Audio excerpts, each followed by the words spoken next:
Good morning, everyone. Welcome to this webinar. My name is Jimmy McLaughlin. I'm a former advisor to the Prime Minister on business and entrepreneurship.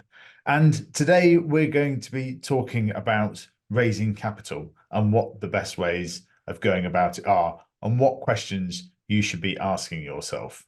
We've got an expert panel here, which is going to come at it from every aspect.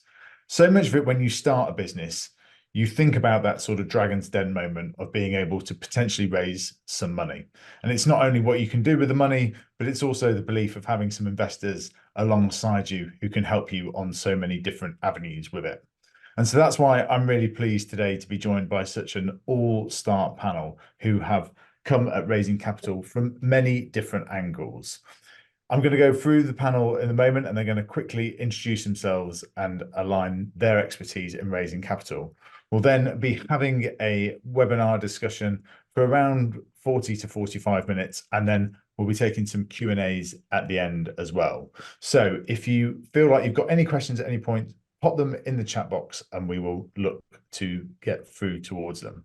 Hannah, I'm going to come to you first. Could you just please outline your role and what you do and where your relation to raising capital comes from? Yeah, so hi everyone. So I'm Hannah. I'm an investor at BGF, working across Wales and the Southwest. So for those who are less familiar with BGF, we are a non-controlling equity investment partner, supporting growing SMEs across the UK and Ireland across a wide range of sectors. So providing investment capital that is flexible, can be patient, from local teams with a value-add approach. In terms of my direct role, so I work across all areas of investment, so new deal origination, deal execution, and portfolio management and support. And Bex, you come in it from the non-executive side. Yeah, so I'm a chair, non-exec, an advisor, and a trustee. I work across a portfolio of businesses of anything from £1 million turnover to just over 1 billion, and with businesses that are from less than 3 years old to one that's nearly 200 years old. They range in terms of being PE backed or angel invested, family owned, and employee owned. And before that, in my kind of exec life, I was a CEO, MD, and had various commercial leadership roles. So I've sat on both sides of being the kind of CEO leading the commercial fundraising process, as well as kind of being that conduit between the businesses and the investors as in the independent role of chair. And Karen, you come at it from the entrepreneur side, the one that's going out asking for the money and the backing. Yeah, so morning everyone. As Jimmy said, my name's Karen and I am the founder of a BGF invested company. So we took on investment as a husband and wife team, husband and wife founded business. We took on BGF investment around 2.5 years ago now. So yeah, I'm coming at it from that side and sort of my experience of going through that investment process. And so, of course, there are many different ways of going about and raising capital.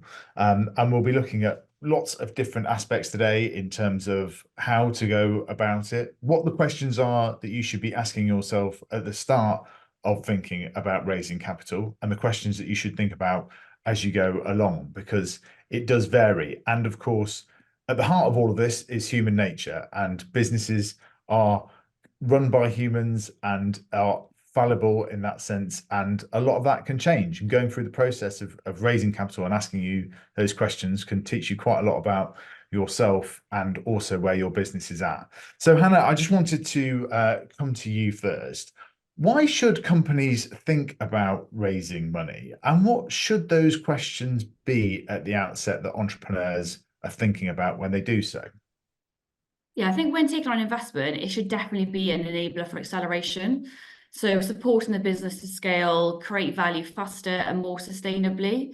So that can be businesses kind of doing more, whether that's service-led, product-led, kind of entering new geographies, entering new markets, or just doing kind of more of the same. I think particularly around an equity investor, kind of bringing on a supportive partner. So how can they enable the team to de-risk the growth plan and give kind of further confidence over the delivery of or appetite to deliver a growth plan? through kind of strategic support, obviously the capital, but also, like I said, that value add approach. And often we can see, we're supporting this can deliver a 5-year plan in a much shorter period, for example. And I think the other point is around kind of considering why you might take on funding, unlocking growth by aligning shareholders. So we often work with businesses that have different shareholder groups. It might be they've had early investors, that might be kind of friends and family money. It might be they've got a minority kind of corporate shareholder in the business, and allowing funding or providing funding to alleviate some of that and provide them with a full or kind of partial exit. I think in terms of the kind of questions that founders and teams should be asking themselves, I think the priority is kind of what is the key objective here? So securing funding may be part of that, but actually kind of, do they want to retain control of that business? And if they do, is a non-controlling investment partner the right partner to be looking at? Do they want to gain access to contacts? And again, or kind of get that further support around value creation? And how aligned is the company's objectives with that of the potential funding partner? Another point around kind of what is the growth strategy? So really understanding where this business could go to. And again, kind of taking those different silos, whether that's product-led, service-led, markets, kind of understanding the kind of people strategy. But what could funding do for that business? How could it really support pushing it on for growth? And growth doesn't always need to be kind of revenue and profit linked, although that's the kind of most common way to create value. I think as well, it's kind of focusing and understanding kind of the quality of the earnings of the business. Can you get more contracted revenues, further visibility? Is there innovation and IP that you can get into the business? Creating new technologies that also, in addition to kind of, top line, bottom line growth, is creating value within the business.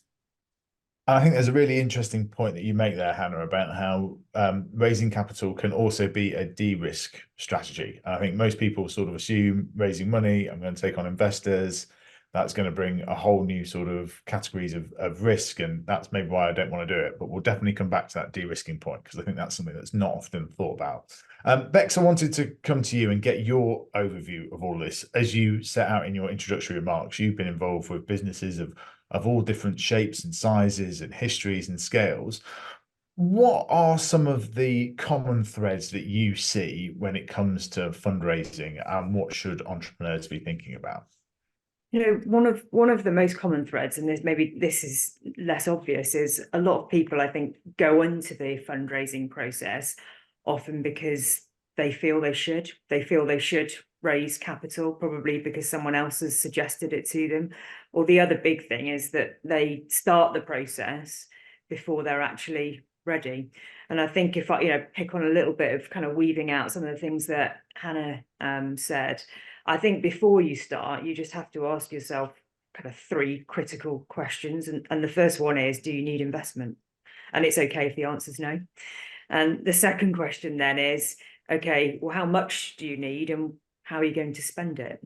And then the third key question, I think, is with that money and when you're going to spend it, what are you expecting it to deliver or achieve? And as Hannah said, that can be a myriad of things. It doesn't have to just be top line growth. And perhaps we'll kind of talk about some of that stuff a little bit later on. But I think, the first thing you've got to do is ask yourself those 3 questions, and many people don't, and they enter into the process perhaps before they've actually considered that. And the other thing that I think is really important, and sometimes it's really easy to forget, is particularly when you're looking at minority investors who aren't controlling, like BGF, the big thing that they're doing is they're buying into you. They're buying into you and they're buying into your business. And the reality is, whatever anybody else tells you, you know your business better than anybody else. And sometimes it's easy to forget that. So you've got to be really clear on what your metrics that matter are in terms of how you scale your business, not what you think they want to hear. Now, of course, that includes the financials, and you've got to be really clear on what your unit economics are in terms of that narrative, but it's so much broader than that. You are the one that understands your business model, what your proof points are, and how you're going to be able to scale it. And you've got to be able to talk about that and have your proof points there. And the other thing that I'd say as well is, don't be scared to ask investors what it is they're looking for. And at the same time, don't be scared to tell them what you're looking for. And I'd summarize that at the end and say, you know, because of all of that, you've got to be ready for what's coming, which when you go into a process for investment, there is going to be a level of due diligence on your business model, the results, the team, the opportunity, the data points that you're referencing. I'd probably stop there for now, Jimmy. Well, there are plenty to come into there. And I think that point about entrepreneurs knowing their business better than anyone else is really really important one. And so it also neatly ties into Karen. Talk to us a little bit about your business, what it did, and kind of what stage of the journey did you think about raising capital? Yeah, so I think we've been going about 10 years before we thought about raising capital. Well, I say thought about, we'd actually thought about it for a few years previously, but we were a husband and wife team, and it was always kind of, we didn't want another fox in the hen house type thing, which is how we sort of viewed it. I think one of my best pieces of advice when thinking about going for PE or investment would be do some warm-up rounds very, very early on, even when you're starting to consider it. So I'm not talking about formal meetings with PE companies or investors, just really informal chats. We did lots of this, maybe 5 or 6 years before we were even considering investment. And at the time, you know, I sort of thought, why are we doing this? Why are we meeting with these people? But that became invaluable much later on. I think as sort of has been touched on, make sure you understand investors' expectations very early on in your journey. One of the things I think that I was very naive in is I went into the process not understanding some of the jargon, you know, that is sort of battered around in some of these things, and people would say things and I'd come out of the meetings not wanting to put my hand up at the time and say, well, what did that mean? So make sure you understand sort of terms and are willing to sort of negotiate or just ask the questions. I think another learning from our part was you do know your business, you are very confident about your business, and as entrepreneurs we all think our business is the best thing since sliced bread, but you need to be ready to manage rejection, I think. And that was probably one of my biggest flaws. I thought everyone was going to love it. Why wouldn't they? You know, we have this great business that, you know, had been being really successful for 10 years. So who wasn't going to want to invest? And actually, you know, managing some of that rejection was difficult. And yeah, I think something that you do have to prepare yourself for. And then, sorry, Jimmy, go ahead. Well, I was just going to ask you, what was the most interesting thing you learned about yourself and the business along the way, do you think? Maybe actually that we thought we were slightly better than we were as people. I think you know, we were a husband and wife management team who were running this great business with really great staff, and actually yeah, just dropping our ego a little bit and saying, oh no, you know, actually there are people out there that might know some of this a bit better than us. And we'd always done it what we call the character.com way, and actually maybe there were better ways and there were people we could lean on to help us with that. And then just back to sort of Beck's point on the due diligence, I think for any founder going into this process, be prepared for that. It can be very daunting for, you know, first time rounds of PE investment, but actually it shouldn't be. I think when we started the due diligence process, I kind of put myself on the other side of the fence and said, okay, well, if I was going to buy a house, I would want a survey done on that house, you know, and I would want a really thorough survey done on that house. And that's essentially what due diligence is, really. But equally, you want to be doing the same due diligence on the investor. So, you know, on the people that you're going to go into partnership with. And that is really what it is. And sometimes what you forget along the way, it shouldn't be us against them at any point. And if you actually feel that it's an us against them process, it probably isn't the right partner for you.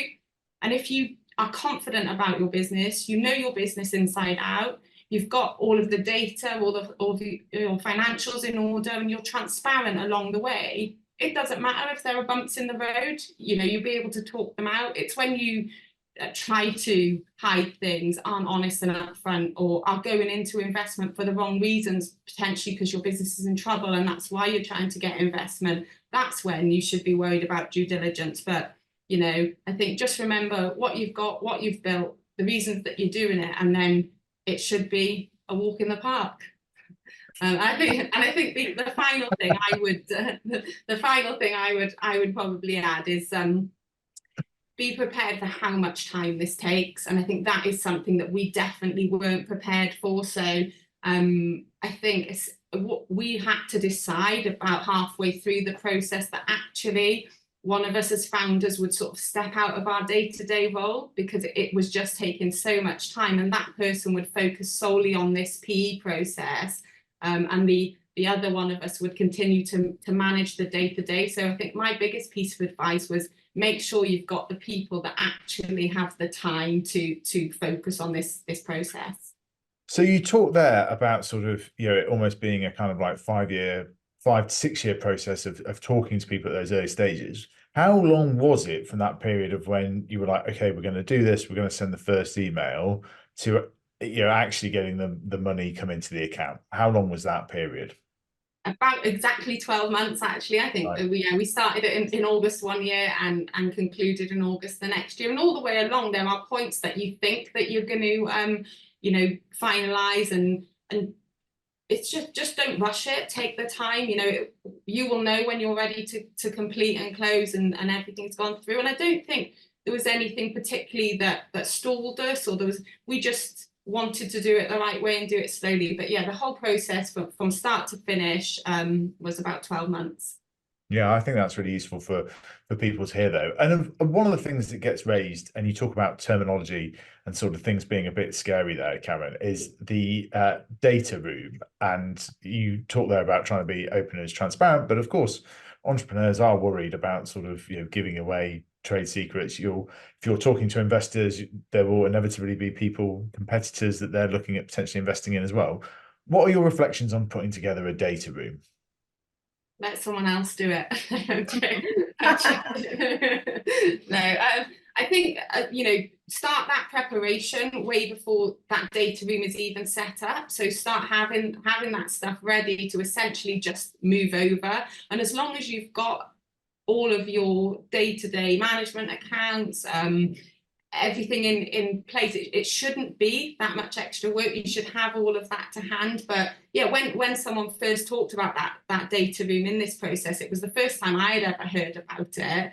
And I think, you know, we had some great advisors, and that would be another piece of advice. You know, it's great to take on an advisor along the way, and they will talk you through this, help you through this. And in fact, they were invaluable in all of this, and prepping all of that, telling us what we were missing, helping advise us to prepare that. So, or indeed non-execs, which brings us neatly to Bex. I mean, what are your thoughts on that due diligence process? Bex, you'll have seen this from lots of different angles and different companies over the year. I would love your thoughts on that.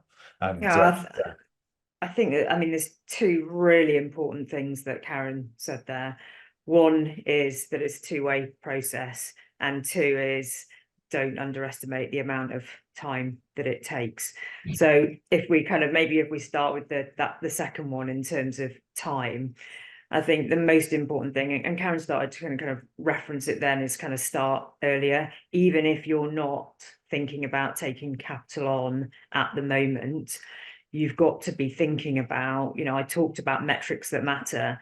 You know, your role as an entrepreneur, as a founder, is about being really clear on your business model and what those metrics that matter are, in terms of how you can either demonstrate efficiency, scaling, broadening into other products, categories, etc. And that is, when it comes to the due diligence, if you haven't got all that and you're going backwards, then it's really difficult. So start now and be really clear on the tracking of that, because it also will help you inform you making the decisions before you even consider taking capital on. And, you know, and Karen mentioned it, that, you know, don't hide things. I was in a recent process with a private equity fund looking at a business that we were looking to invest in, and informally the agreement had been made that the investment would go ahead. And as soon as the due diligence started, within a week, actually, it was clear that the metrics that they'd referenced in terms of acquisition costs, because it was a D2C online business, weren't accurate, and the deal fell away. The deal fell away within 24 hours, and that was because they hadn't been transparent. You know, if they had been transparent, you can talk very differently about the scale of the market, the opportunity, where your proposition sits, what kind of share you've got, what you believe your difference is, and how you can scale, and the enablers to be able to do that. But fundamentally, if you start by trying to sell a dream, because I'll go back to what I said right at the beginning in terms of trying to think about what it is they want to hear, that business thought the investor wanted to hear about low cost of acquisition. So they talked about low cost of acquisition, but as soon as the diligence started, it was clear that they weren't able to do that. So, so I'll come back to, this is about from a private equity point of view, and particularly working with PE houses like BGF, this is about value creation. This isn't about just top line financials. So it's so much broader than that. So you've got to be clear on the articulation of your business model, what makes it different, what makes it better, demonstrating and showing data that shows what those proof points are, and starting now and getting ready for that, and demonstrating what the data points are for being able to scale that model. And also, it's okay to say, we've got the answers to these 3 questions, but we still need to answer these 2, which we're either going to do over the next 6 months on our own, or actually part of the capital that we want to take in will allow us to do that, because we need a different skill set of person, or we need to invest in something else. But being clear about what that roadmap looks like, then the investor knows what they're buying into in terms of the maturity of your journey.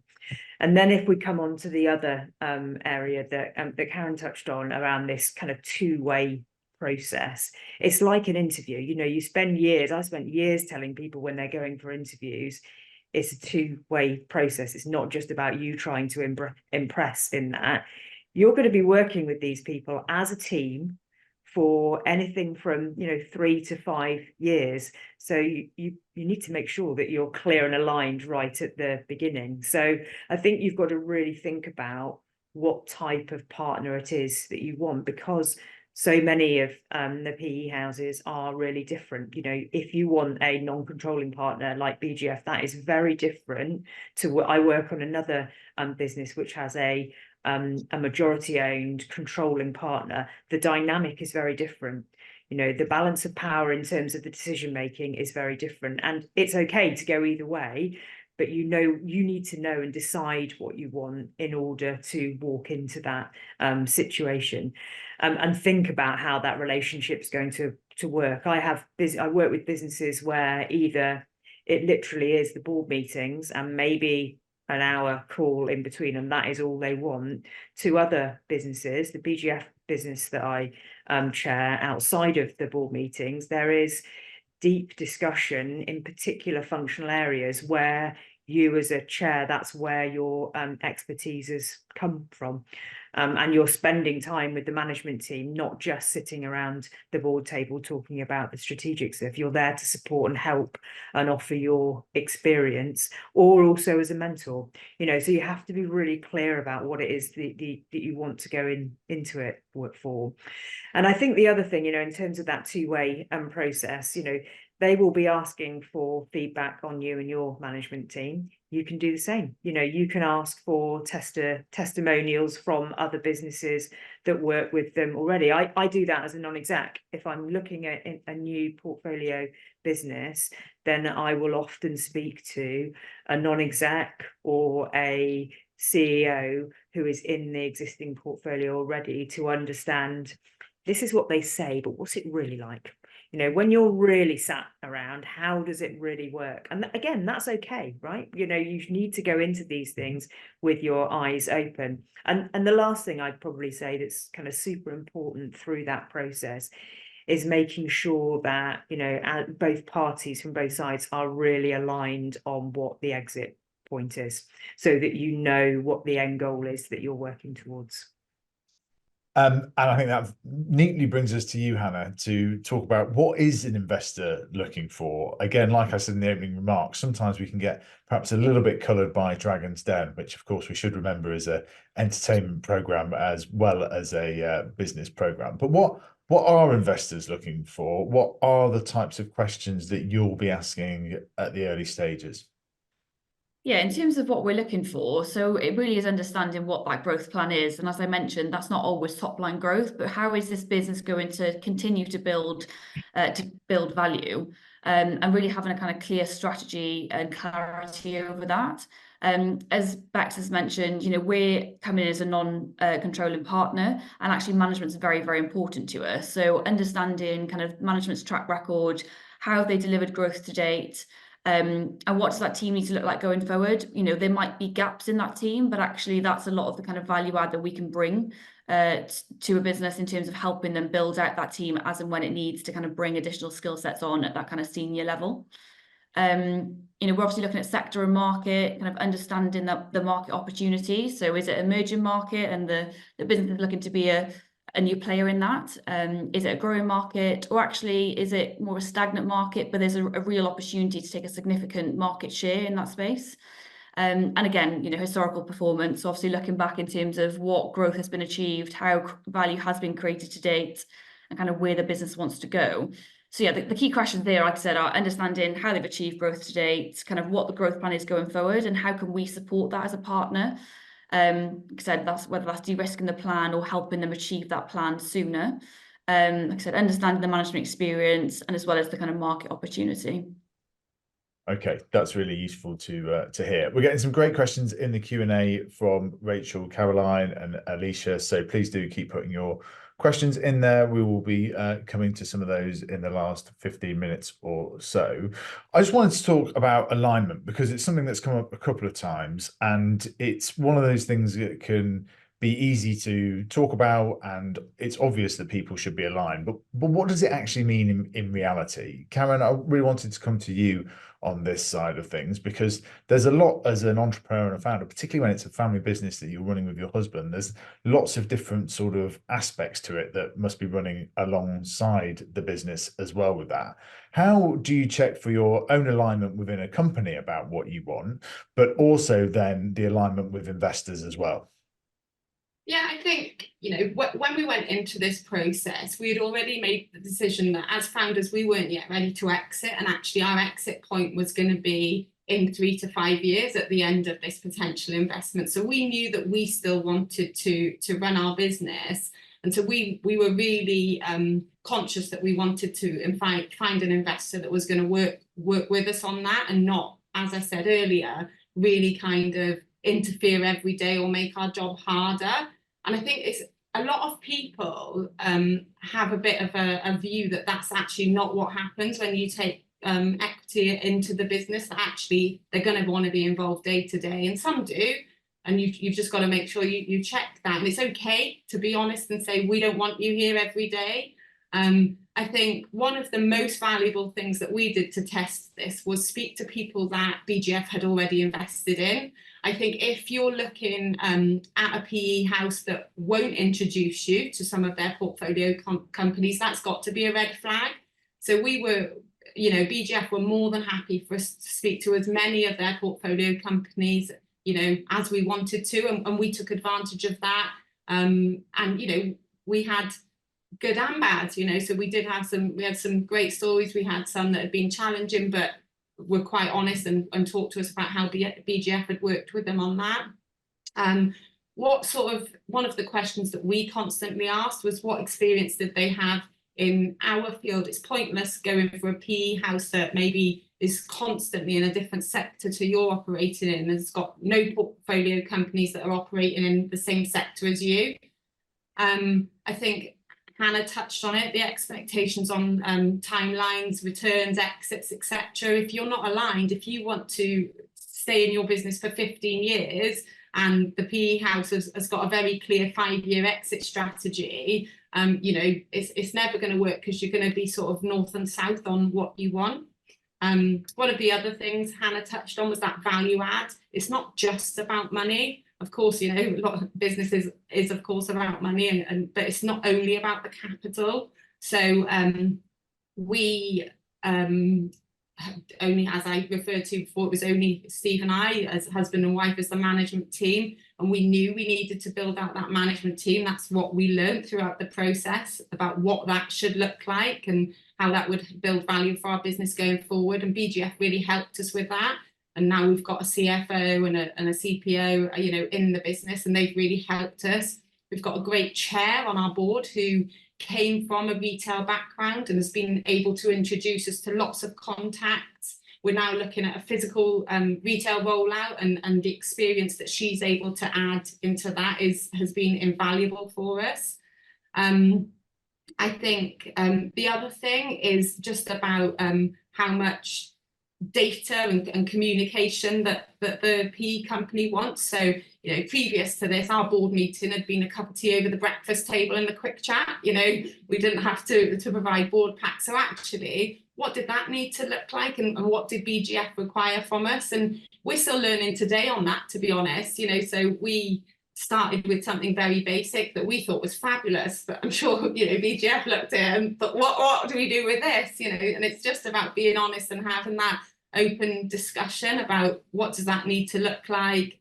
You know, how do they want to communicate with us? How do we want to communicate with them? And I think you just learn every day, but it is, and we've talked about it a number of times in this webinar, it's about treating it as a partnership. If you continue to treat it as an us and them, you know, it won't work. But yeah, I think that probably the most valuable thing about testing alignment and is listen to what they've got to say, make sure it sounds like you're on the same path, and then test it by speaking to people that have done it. And things like today, like this, you know, this webinar is, you know, make sure that you do things like that to learn about companies outside of those one-to-one chats. So, you know, this is BGF on this. I'm sure there are other PE houses that do similar webinars. Join some of those and listen to what other people have got to say that you haven't been directly introduced to by that company, I guess. And there's a question that has been asked by Caroline and Alicia, which is, you know, what type of advisor, you mentioned in one of your previous answers, to help you kind of through the process, you know, what is that type of advisor? Is it an accountant? Is it a trusted friend and family member, etc.? And you know, where do you go to kind of find these people as well? So we were approached. Would it be an M&A advisor, Hannah? Is that what I would call? Corporate finance or M&A advisor.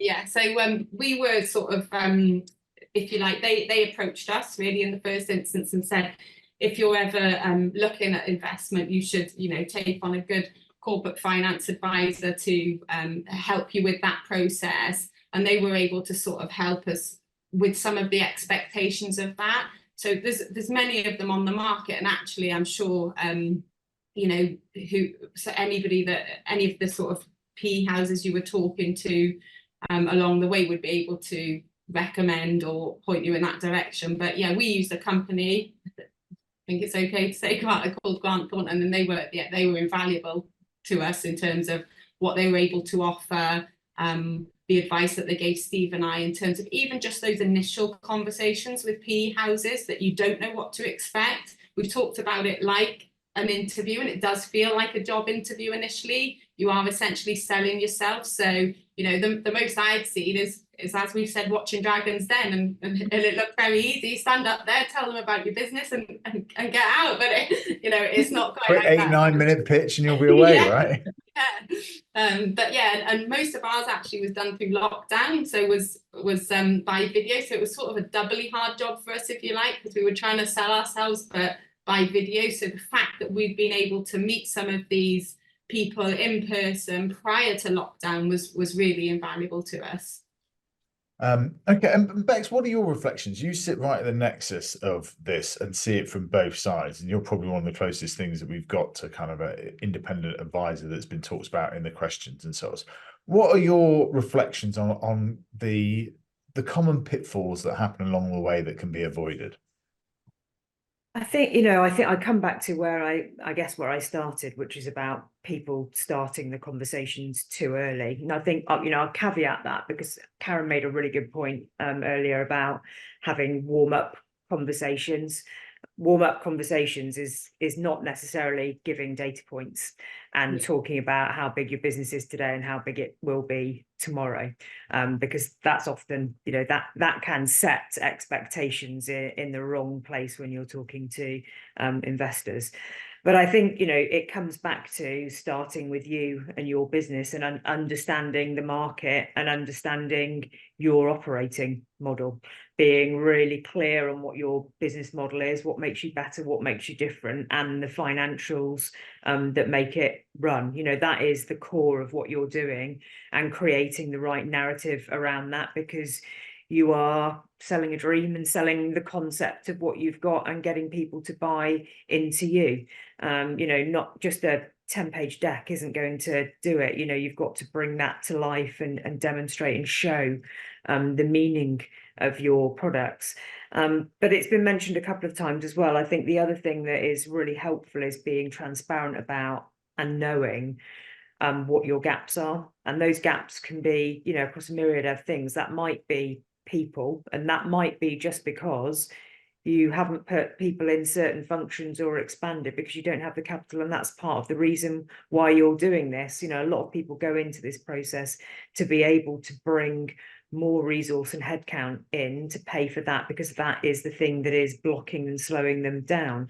You know, I've said it a number of times already, but what are the gaps in the data points that you have, the proof points that you're trying to create, whether that is about being really clear on what your acquisition, your retention metrics are, being really clear about, is this a product that could be translated out of the UK into another market? What are the things you'd have to be able to put in place to be able to say that that is really credible? Because often, you know, these conversations might not just be about a first stage investment. This also might be about follow-on investment as well. So you might actually take a certain amount of capital in, you know, on day one, but actually this might be part of 2 or 3 cycles in terms of, you know, the broader piece. But actually the second cycle might not come until you've proven out what some of those data points are.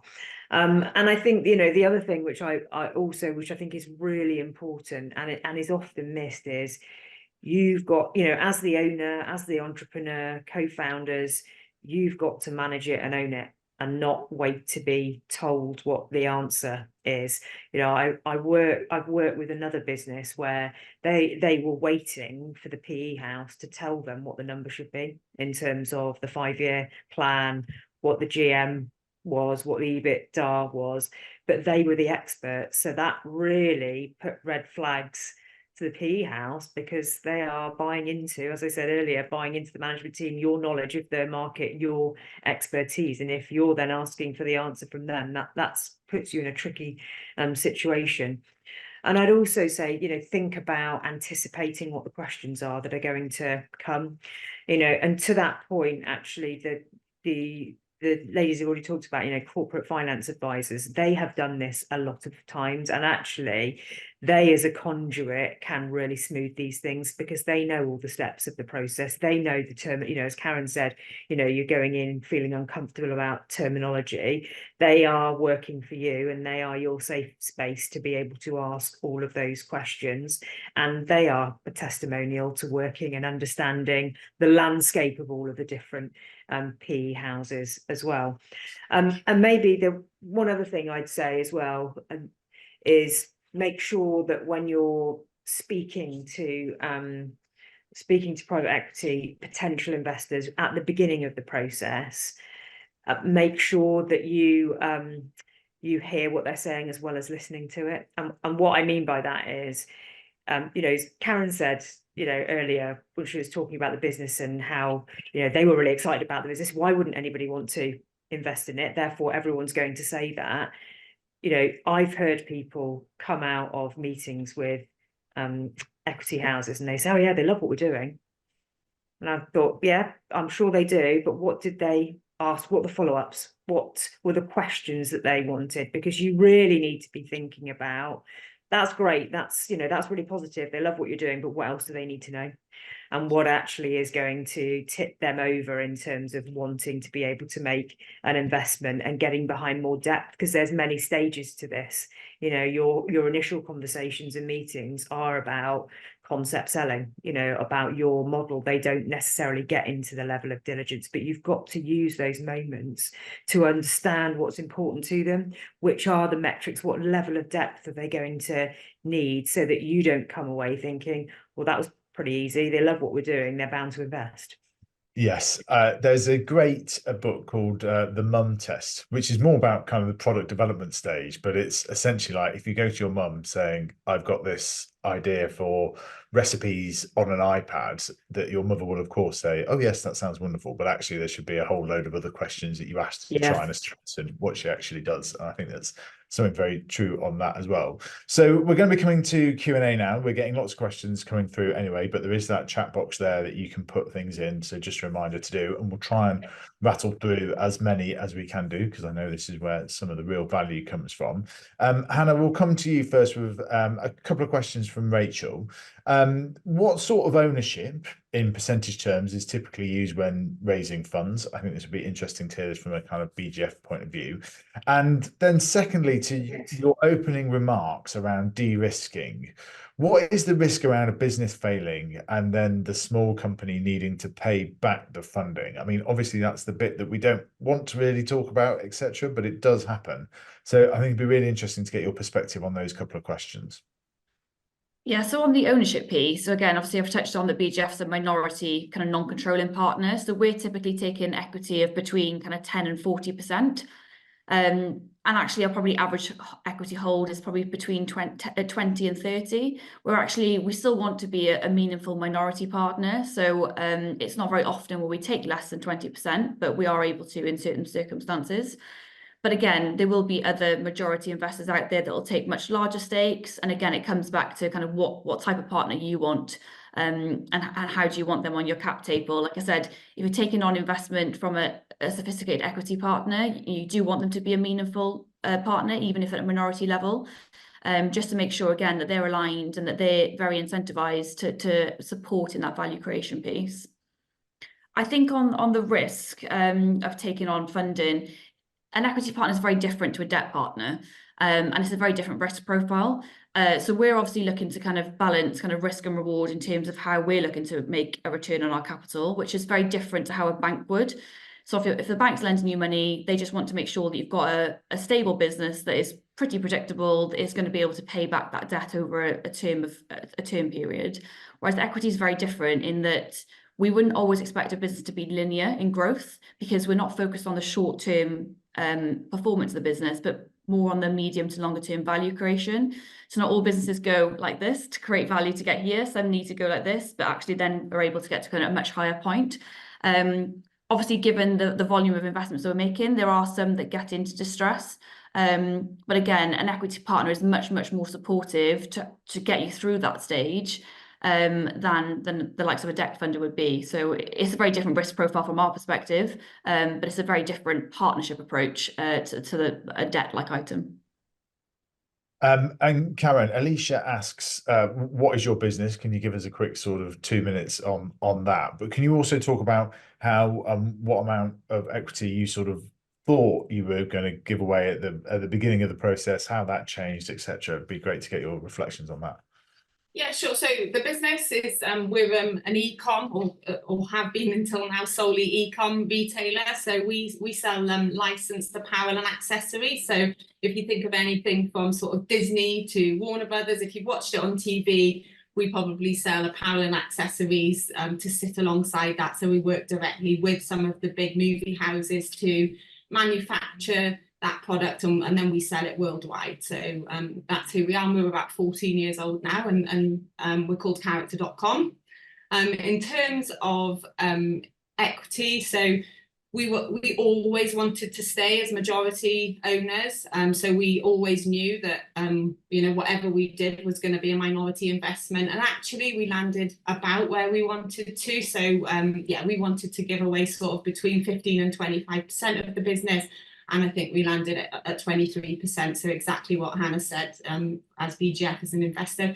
We had offers on the table that wanted a much higher equity in the business, but going back to the point about that partnership and doing that diligence on the people that you're going to work with, we knew the type of partner we wanted, so we chose based on what was going to be best for us on day to day, rather than that solely financial and equity number.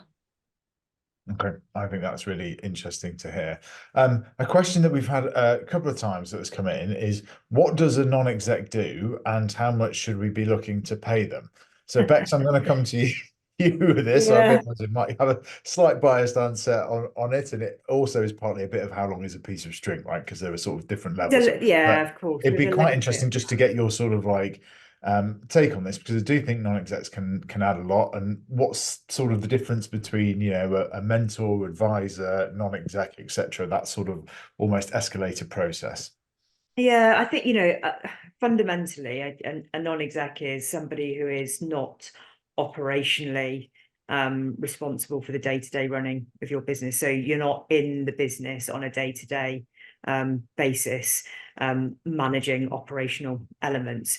But you often are and not always, but you often are a company director. So you are responsible for the financial delivery of the business. Okay, so that, you know, that's from a responsibility point of view, that's the difference. Now, non-execs and chairs come in all shapes and sizes. And I'll come back to the points that both kind of Hannah and Karen have made, is you almost need to start with understanding what it is you need, because it could be, you know, so for example, at the kind of the most basic end of the scale, it could be somebody to help you formulate how you will give that narrative around your business if you are going into a process, and help you. Many entrepreneurs haven't come from a corporate background. So you could be in one of my businesses, you know, it started with as simple as the internal operating model of which meetings should you be having when, at what point in the cycle of the month, and what data points should you be looking like, what should your prioritization be in terms of the business and the headcount that you're looking at. Now that's right, you know, that is a very, you know, non-mature business starting to look at that, whereas you may, depending upon what the next scale of your business is, whether that is, you know, Karen talked about the experience of the chair that she's got is somebody who's got a retail background, because they were looking to get into retail. So if they'd had somebody who didn't have any retail background, then they're not going to necessarily get the value that they have. I've worked in quite a lot of businesses that are omni-channel and either gone from third-party retail into D2C or D2C into third-party retail. So most of the businesses now that I work with they've either have a challenge in terms of wanting to transition, or they don't have that expertise in the business. But another important role that you play or can play, and this is something that I play in almost all of the boards that I sit on, is a kind of, I said mentor, but it's a trusted friend and sounding board. You know, I think sometimes you forget, and it's the same in corporate organizations as it is for entrepreneurs. When you're sitting at the top, it can be an incredibly lonely place, and it is quite difficult to be honest and open and be able to talk to people in your team, because you're the leader and you're the person that's driving that organization. So actually having somebody as a kind of trusted safe space to push ideas past and get challenged without having to do that in front of your team is sometimes what people are looking for.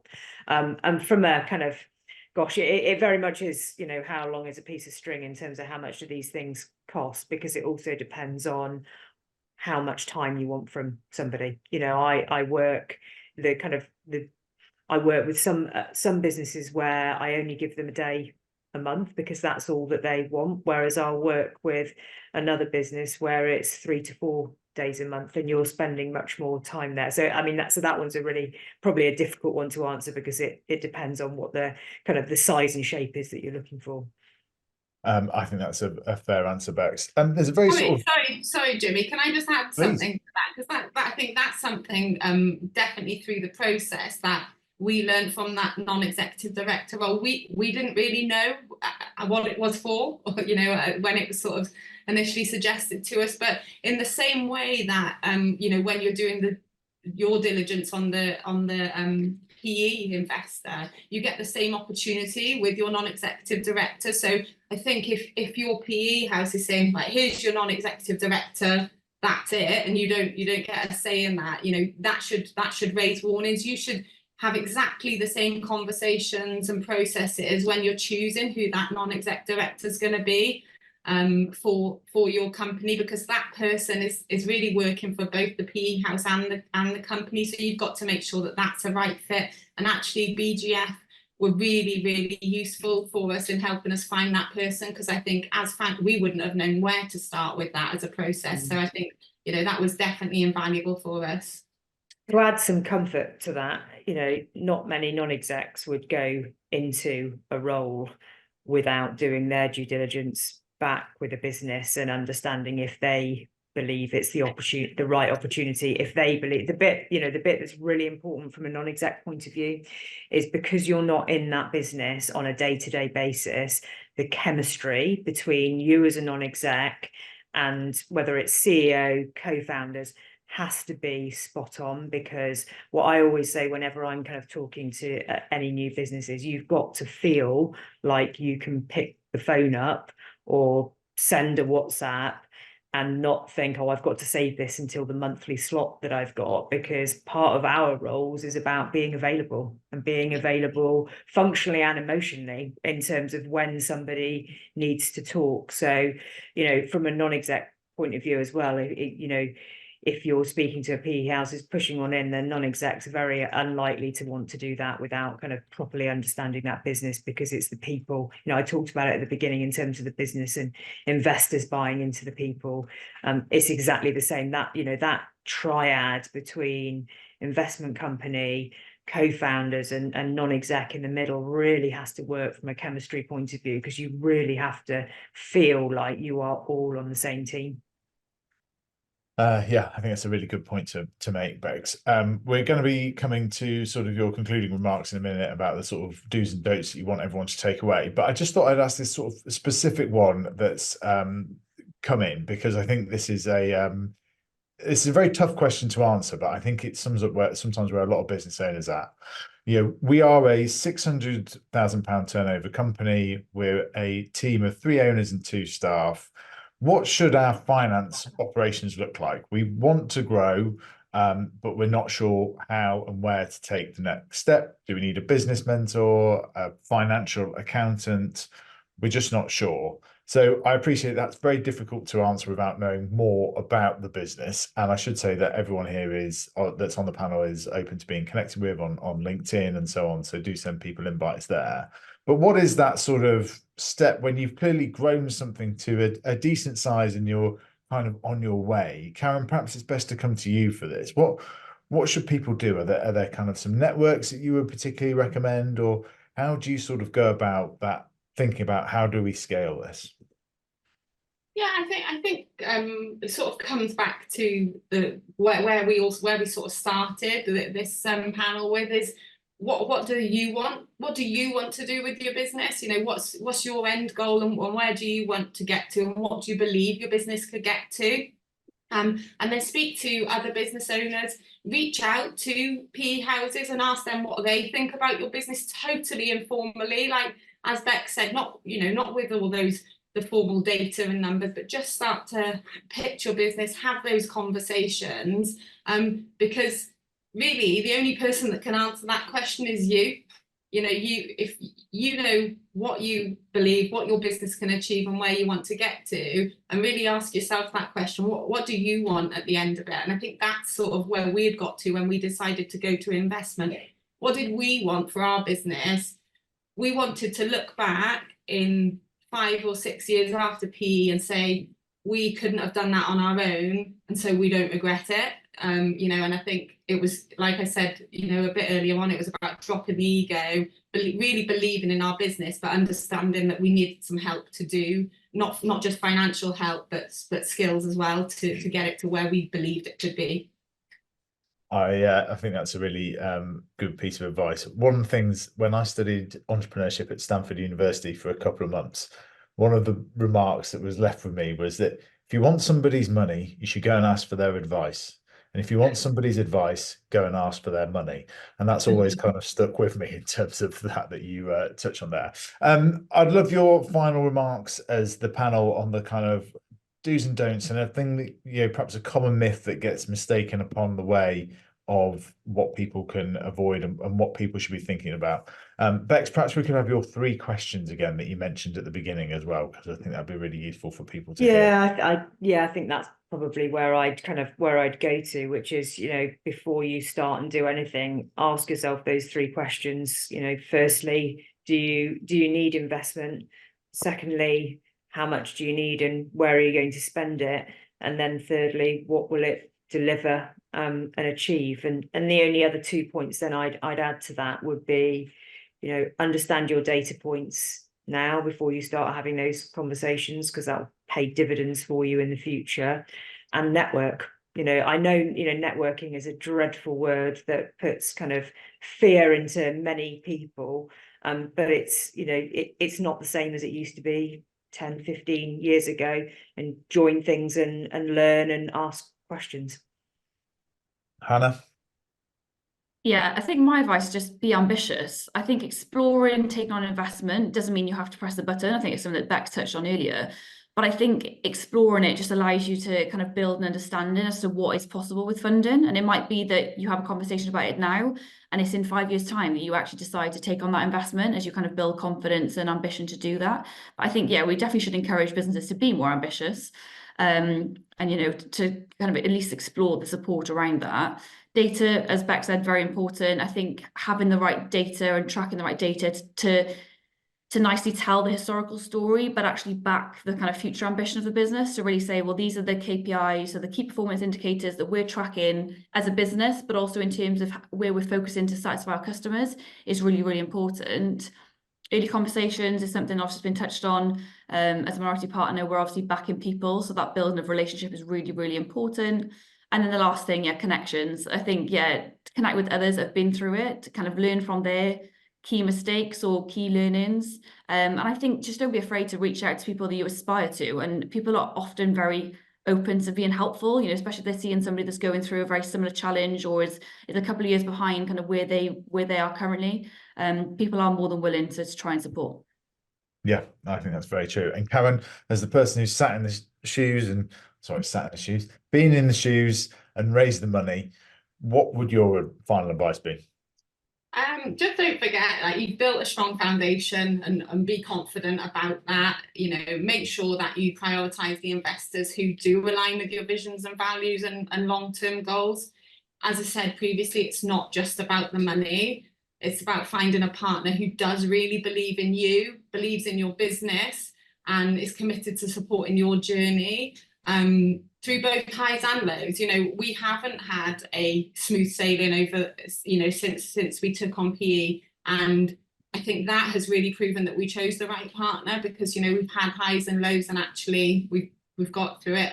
But also stay agile and adaptive, because whilst that growth plan is important, markets change, market dynamics, customers change. You know, look at the economic environment now. There's things that you can't do to control that. So just make sure as an entrepreneur you do stay agile and adaptive to that. And also, and I'm the world's worst at this, so we've talked about it a number of times on here today, is networking. I am terrible at networking. You know, I am one of those people that, yeah, I'm quite happy in my little box, thanks very much. But actually it is really important, if you are considering PE, even if you want to reach out to me on LinkedIn, you know, I'd be more than happy to have conversations, you know, outside of this with other business owners. But if you are thinking of starting an investment journey, really do speak to people that have been through it, you know, to get advice and, you know, just hear how what they thought about it, and those sort of roadblocks and the things that were good as well. So Yeah.